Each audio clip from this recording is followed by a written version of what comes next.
Assalamu alaikum. I'm Sohail Mahmood, MPhil scholar from Department of Zoology, Kohat University of Science and Technology, and I'm presenting my abstract entitled In Vitro Assessment of Pakistani Bee Propolis Extract Against Staphylococcus Aureus. Under this heading, I will explain my presentation, introduction, objective, materials and method, results, conclusion, and references. Introduction. Staphylococcus aureus is a gram-positive bacterium. It may be found on the interior layers, skin, nasopharynx, and mucous membrane as natural flora. It has also been found in a wide range of animal-based food. It is world's third most prevalent cause of food poisoning. It causes a variety of serious diseases in animals, including mastitis, arthritis, urinary tract infection, etc. SRS is imparted as a human pathogen because of its exceptional capacity to establish antimicrobial resistance. Multiple antibiotics, including penicillin, methicillin, vancomycin, have developed resistance in SRS. Novel treatments for infectious diseases are urgently needed, especially with the increase in the emergence of pathogens. Example, methicillin-resistant Staphylococcus aureus, Enterococcus species, which have developed resistance to the current antibiotics. Propolis is the resinous material collected from the tree bark and plant leaves by the worker bees, that is, Apis mellifera. Since ancient times, propolis has been utilized in folk medicine. Currently, it is used as antiviral, antibacterial, antiprotozoal, anti-inflammatory, antioxidant, anti-tumor, anti-cancer, antifungal, antiseptic, in addition to being used for cytotoxic activity, etc. In vitro potential of bee propolis against various bacteria has widely investigated, including Salmonella enteroides, Salmonella typhimurium. Pakistani bee propolis showed a promising antibacterial potential against SRS, and it is known that depending on the variety of plant chemical composition and the chemical composition, the antimicrobial activity of propolis can vary from area to area. Aim of the study, therefore, the present study was aimed to assess in vitro antibacterial activity of propolis collected from the beehives located in the district cohort, and if so, to educate our beekeepers about its importance. Objective. The objective of the current study was to investigate the in vitro antibacterial activity of Pakistani bee propolis extract against Staphylococcus aureus.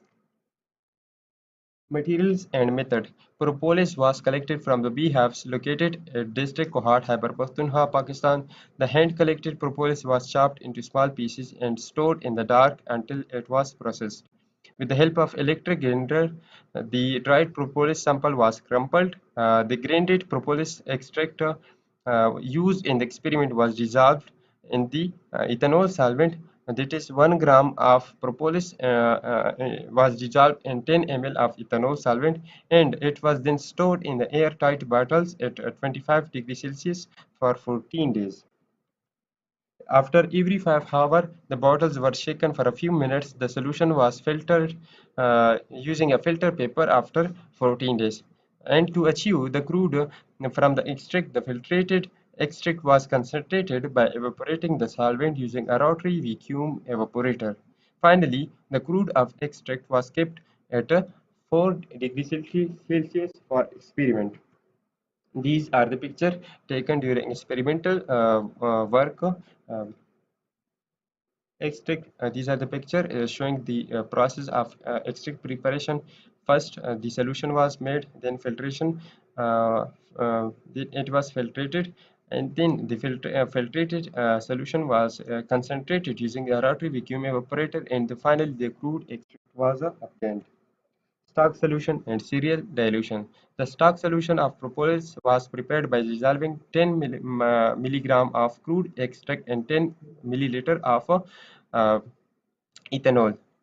Then different concentration from stock solution were taken. The test concentration for in vitro experiment were 100 microgram per ml, 200 microgram per ml, 350 microgram per ml, 500 microgram per ml, and finally 650 microgram per ml. Bacterial culture. The Department of Microbiology, Kohat University of Science and Technology provided SRS culture. The bacteria culture was transferred from the stock culture to the nutrient broth and culture in nutrient broth by dissolving 0.39 gram of nutrient broth in 30 ml distilled water.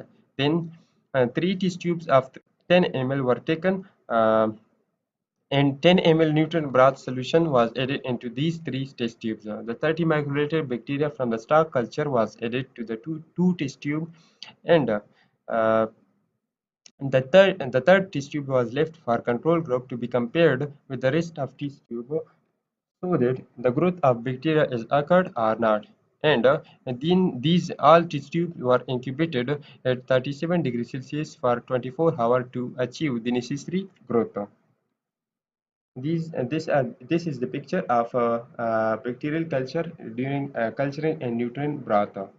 In vitro activity was performed following the agar-well diffusion method. In vitro activity, the propolis extract were tested for antibacterial activity using the agar-well diffusion method.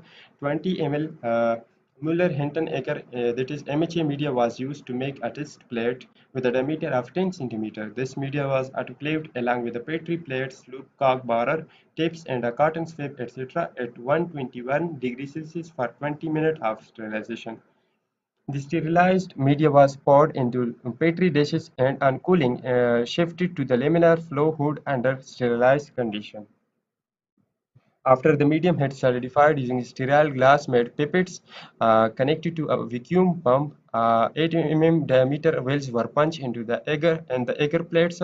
Sterile swabs were dipped into bacterial suspension and then inoculated onto the plate surface by rubbing it 90 degree. Again, cotton swab was dipped in a bacterial culture and rubbed at 180 degree to make bacterial culture run.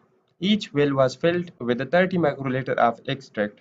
At 37 degrees Celsius, these plates were incubated for 24 hours. After incubation period, the zone of bacterial growth inhibition around the holes were measured and recorded, and each of the antibacterial assay was conducted in the triplicate and the mean results were noted. The antibacterial disk gentamicin was used as control during this study. Results: 5 different concentrations of ethanolic extract of propolis, that is 100 microgram per ml, 200 microgram per ml, 350 microgram per ml, 500 microgram per ml, and 650 microgram per ml were used in vitro activity and replicates. At 650 microgram per ml, the extract had the greatest antibacterial activity, followed by 500 microgram per ml and 350 microgram per ml, with the 100 microgram ml having the least inhibition of bacteria. The inhibition of SRS increased when the concentration of propolis extract was increased. This is the graph showing the results of propolis extract against Staphylococcus aureus.